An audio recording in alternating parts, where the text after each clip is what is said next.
Good morning. Hi, everyone. How are you doing? Good. Oh, fine. Thank you. My name is Armaiti May. I'm a veterinarian and an animal advocate. I'm here to talk with you all about wildlife conservation as well as some other issues that come up in veterinary practice that may be of interest to you. Anyone in here interested in becoming a vet when you grow up by any chance? 3 of you. Okay. Oh, 4? Well, I saw that hand over there. Okay, that's great. Well, we can definitely talk more about that later on as well. So I wanted to kind of start off talking about orangutans because they are so close to us. They share 97% of our DNA. How many of you have seen an orangutan? A couple of you? All right. I imagine you probably saw them in a zoo. Yes. Which is not their natural habitat. They live in Indonesia, which is halfway around the world, in these lush, amazing rainforests.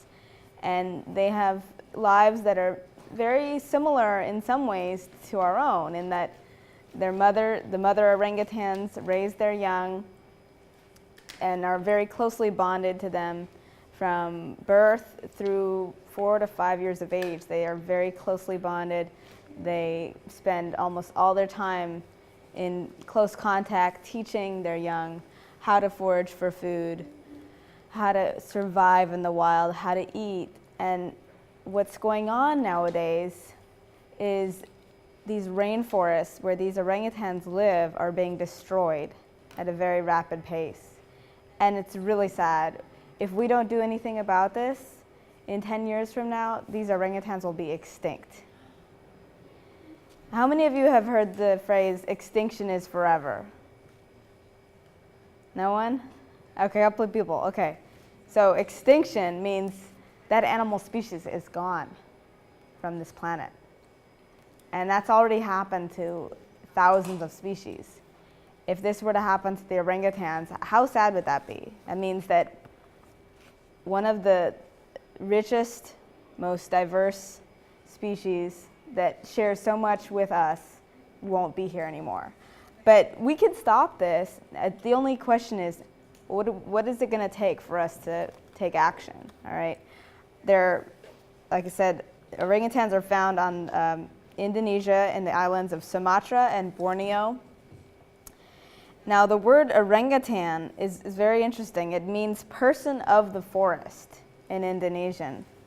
They use tools just like chimpanzees, and they're very able to use, they're very dexterous, meaning they can use both their hands and their feet while gathering food. Now, what is the reason why orangutans are endangered? They're actually critically endangered. The reason is the palm oil industry in Indonesia. They are clearing rainforests at an alarming rate. They're burning rainforests down to make room to grow palm oil plantations. Now, does anyone know what palm oil would be used for? Why there's such a great demand for it?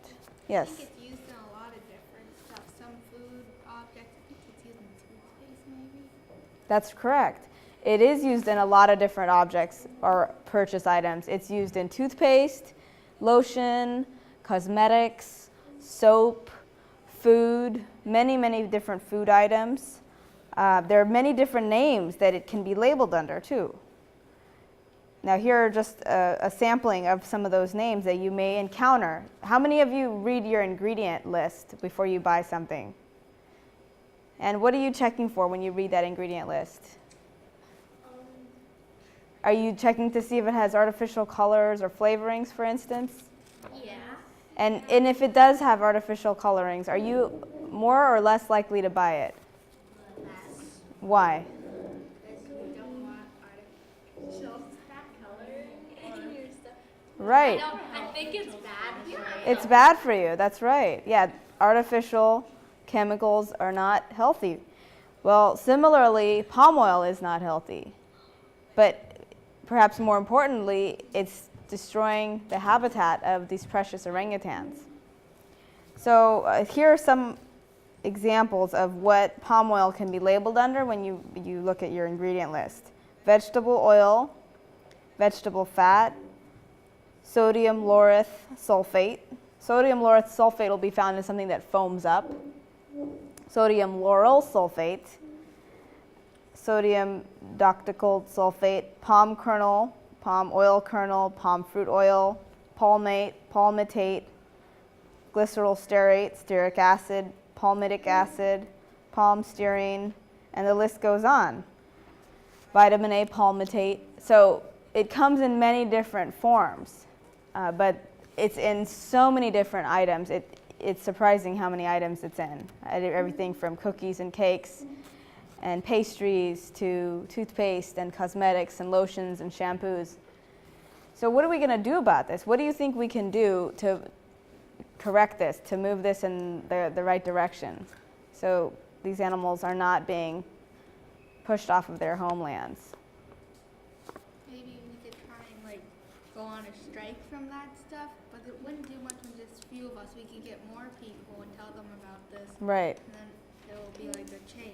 Yes, absolutely. So what is your name? Samantha? Samantha suggested avoiding these products, right? So essentially boycotting items that contain palm oil. Now, if a few people do it, it may not have much of an effect, but the more we raise awareness, the more we tell our friends and our family about this, the more of an impact it would have, okay? And that's exactly what the Orangutan Republic Foundation is aiming to do. That's what we have on the screen here. They are dedicated to educating people in Indonesia, actually, the ones who are in conflict with these orangutans, so to speak, why it's important to keep them and not infringe on their habitat. Now, the reason why the palm oil industry has taken off the way it has is that it is profitable. In the short term, there is profit to be gained. But of course, in the long run, we're seeing the decimation of these animals, and they're done away with in very cruel ways. So we don't want to have that happen, and we should do everything we can to do our part to prevent that. And consumer choices are part of that. So if you notice something that you like has palm oil in it, what do you think you could do to make a positive difference? You could not buy it. Anything else? Yes? Tell other people not to buy that product. You could tell other people not to buy that product. Anything else? You could write to the company to see if they could take it out. Exactly. You could write to the company and see if they can take it out. That's excellent, because they can take it out. It's not that they can't take it out. They can definitely take out that ingredient, and they can replace it with another ingredient that doesn't cause the kind of harm that the palm oil is causing. It starts with educating yourself, of course, and then educating other people and setting an example for what the best option would be, and then setting market trends from there, okay? There are also ways to help by volunteering with organizations, donating your time, donating money. So we're going to watch a short little snippet of, I think it looks like it.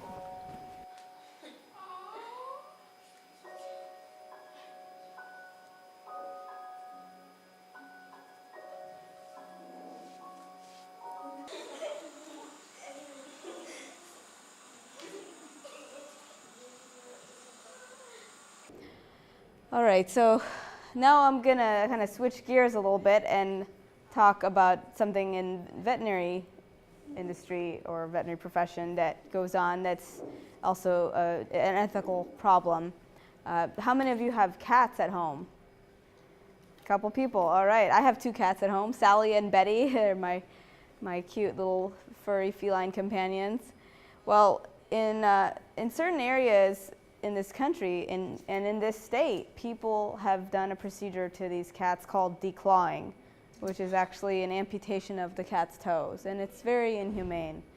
It can often inflict pain for not only the immediate post-operative period, but even months or years on end, because there may be bone fragments that are left behind.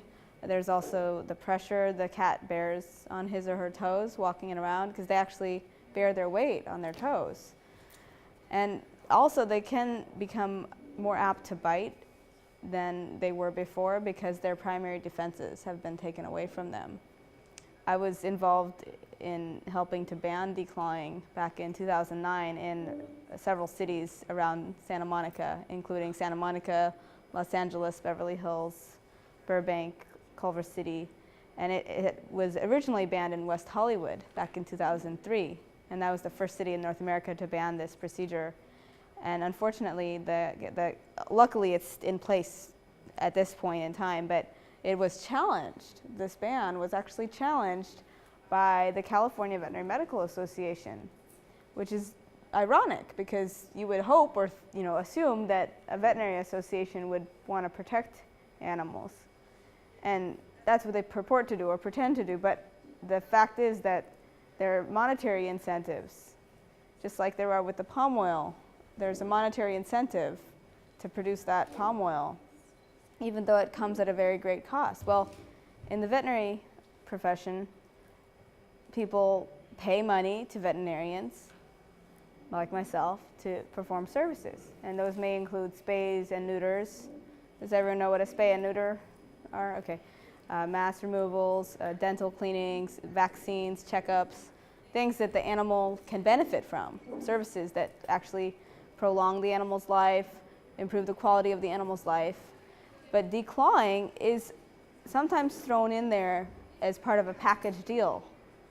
Like someone will come in and have the cat come in to get spayed, and they'll say, oh, well, we can add in a declaw for X number of dollars more, as if it's just something to add on without a second thought. And they don't go into all the complications that can happen from this, the bruising, the swelling, the discomfort, the infection risk. Once, years ago, when I was first in practice, I've been in practice for about 8 years now, I worked at a vet hospital in Reseda called McClay Veterinary Hospital, and there was a cat who had been declawed by another vet and was bleeding after surgery, which happens a lot of times with that procedure, because as I said, it is an amputation. They're cutting right through that joint. In a cat, the claw is actually attached to the bone. So you don't remove the claw in its entirety without actually removing bone. And so you're cutting through a joint, and therefore it is a very traumatic and bloody procedure. But they wrapped a bandage on this cat's foot so tightly, the cat actually became crippled because circulation was cut off. Very sad. As I mentioned, there are also cases where cats become more apt to bite because their claws have been taken from them. So that's the only defense mechanism they have left. And if a cat who has been declawed is outside, they are really in a very, very vulnerable position because they have no way of climbing up a tree to escape a predator, and in some cases they can be very badly injured. So, like I said, there have been efforts to ban declawing in California, and it has been banned in 8 cities, despite the efforts of the California Veterinary Medical Association to suppress or defeat those bans. They attempted to appeal the ban in West Hollywood, but that was upheld, luckily. However, in 2010, a statewide law went into effect which actually prevented cities from banning declawing. So in 2009, there was like a 6-month period of time where there was a window during which we could approach city council members and urge them to pass bans on declawing. When you have the ability to go to your local city government and make your voice heard about an important issue, I encourage you to do so. It's something that's so important. As you know, you're going to be 18 pretty soon, and then you're going to be able to vote. You're going to be able to make these effects. And not that you can't make a difference right now. You absolutely can. But the more you become aware of these issues now and start thinking about how they can be solved, the better position you'll be in when you are of age to go to these places and speak out, because it's so important. Not enough people are speaking out for the animals. So Besides scratching posts, do you know of any other solutions to unwanted scratching behavior, short of declawing, which is not a solution? Yes. Carpet. Carpet? Yeah. You can put just put some carpet in some places in your house, so instead of them just scratching on the floor, they can just scratch on the carpet. Like if they're worried about their hardwood floor, they can just have carpet instead. Is that what Sure. you mean? Yeah, or like some rooms, you can just if they feel like scratching the floor, you can just take the cabinets and put the carpet. That's a good idea. Definitely. Should we be taking a break pretty soon, or?